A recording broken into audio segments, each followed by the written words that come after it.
അർജുനായങ്കിക്കെതിരെ നടപടി എടുക്കണമെങ്കിൽ നടപടി അവരെടുത്തോട്ടെ. ഞാനിപ്പോൾ ഞാനെന്ത് പറയാനാണ്? അർജുനായങ്കിക്കെതിരെ തോക്ക് ഉപയോഗിക്കരുത് ഞാൻ പറയണോ നിങ്ങളോട്?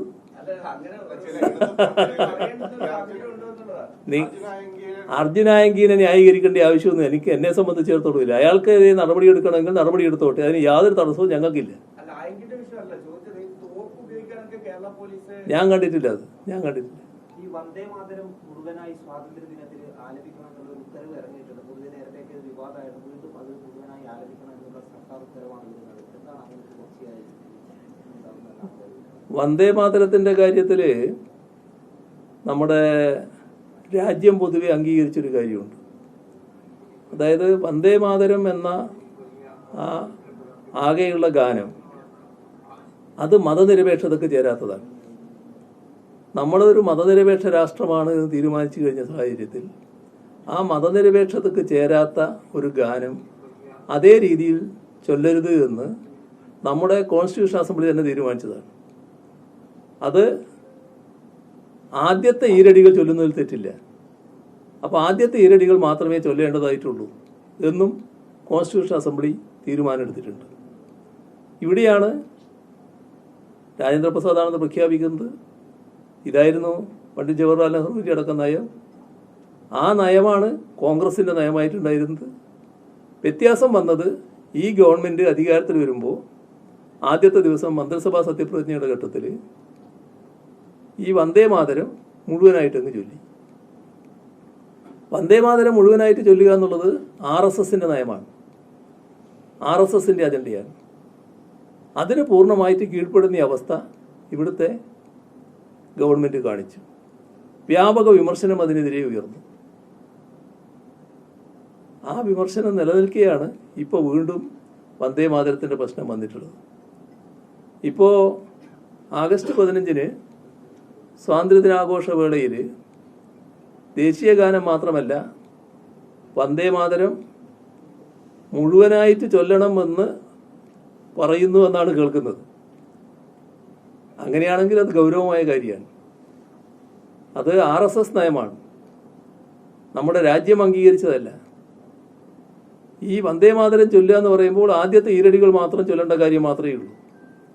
അപ്പോൾ എത്ര കണ്ട് RSS അജണ്ടയ്ക്ക് കീഴ്പ്പെടുന്നു എന്നുള്ളതാണ് ഈ വന്ദേ മാതരം സത്യപ്രതിജ്ഞാ വേള തൊട്ട് ഇതുവരെയുള്ള കാര്യങ്ങളിൽ കാണാൻ നമുക്ക് കഴിയുന്നത്. ഇപ്പം ചെയ്യേണ്ടത് അടിയന്തരമായി ഈ കാര്യം തിരുത്താൻ തയ്യാറാവണം. ഇത് ഇത്തരത്തിൽ ചൊല്ലാൻ പാടില്ല എന്ന നിലപാട് പൊതുവെ സ്വീകരിക്കാനാവണം. ആദ്യത്തെ ഈരടി മാത്രം ചൊല്ലുക, ബാക്കി ദേശീയ ഗാനം ആലപിക്കുന്ന നിലയുണ്ടാവും. ഇതാണ് ആവശ്യമായിട്ടുള്ളത്.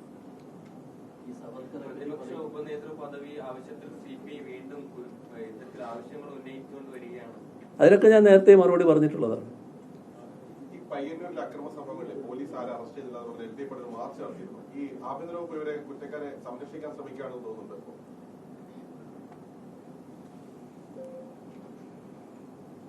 അക്രമ സംഭവങ്ങൾ എന്ന് പറയുന്നത് ഏതാണ്? തെരഞ്ഞെടുപ്പിന് ശേഷം അതിനോടനുബന്ധിച്ച് നടന്ന അക്രമ സംഭവങ്ങളിൽ കുറ്റക്കാരെ അറസ്റ്റ് ചെയ്തില്ല എന്ന് പറഞ്ഞ LDF ആണ് ഒരു മാർച്ച് കഴിഞ്ഞ ദിവസം നടത്തിയത്.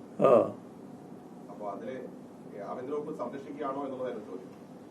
അല്ല, ആഭ്യന്തര വകുപ്പ് നിലപാടെടുക്കുന്നതിനെതിരായിട്ടാണല്ലോ പ്രക്ഷോഭം നടക്കുന്നത്.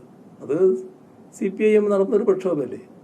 അപ്പോൾ ഈ വി കുഞ്ഞികൃഷ്ണൻ അടക്കം പറയുന്നത് കഴിഞ്ഞ LDF സർക്കാരിന്റെ കാലത്തായിരുന്നു ഈ അക്രമം കൂടുതൽ നടന്നത്. ആ സമയത്ത് പ്രതികളെ പിടിച്ചിരുന്നില്ല, അത് അവരെ സംരക്ഷിക്കാനാണെന്നുള്ളതാണ് അവിടെ നിന്നുള്ള ഒരു ആരോപണം.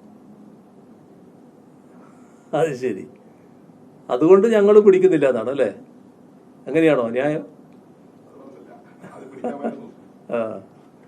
അല്ല, ഒരു കുറ്റം ചെയ്താൽ കുറ്റവാളികൾക്കെതിരെ നടപടി ഉണ്ടാവുക എന്നുള്ളത് ഏത് ജനാധിപത്യ സമൂഹത്തിൽ നടക്കേണ്ട കാര്യമാണ്. അപ്പോൾ തെറ്റായ കാര്യങ്ങൾ സംഭവിക്കുമ്പോൾ അതിനെതിരെ നടപടികൾ സ്വാഭാവികമായിട്ടുണ്ടാവണം. അതാണല്ലോ എല്ലാവരും ആഗ്രഹിക്കുന്നത്.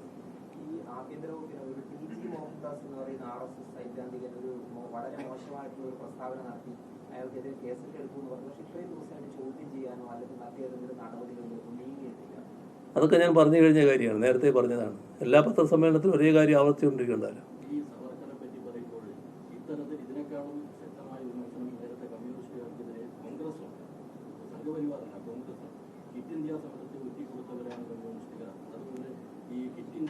ആയിരുന്നില്ല. രണ്ടാം ലോക മഹായുദ്ധത്തിൽ റഷ്യയും ബ്രിട്ടനുമൊക്കെ ഉൾക്കൊള്ളുന്ന ചേരിക്കുണ്ടായ വിജയമാണ് രാജ്യത്തെ സ്വാതന്ത്ര്യത്തിലേക്ക് നയിച്ചത് എന്ന EMSന്റെ പരാമർശം പമ്പിച്ച വിവാദം ഉയർത്തിയിരുന്നു.